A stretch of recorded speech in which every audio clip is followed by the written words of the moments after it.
धीर देणं देखील औषधापेक्षा मोठं होतं. कारण त्या काळात माणसं घाबरली होती.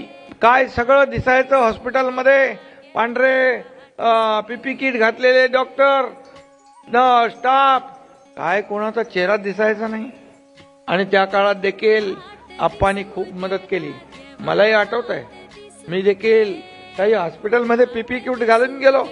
मला देखील मोठे मोठे मेसेज यायचे. माझं काय खरं नाही, मी काय याच्यातून बाहेर येणार नाही, शेवटचं तरी मला बघून जा. मी म्हणायचो, अरे बाबा खरंच असं काही झालं तर आयुष्यभर आपल्या मनाला एक चटका लागेल आणि एक खंत राहील.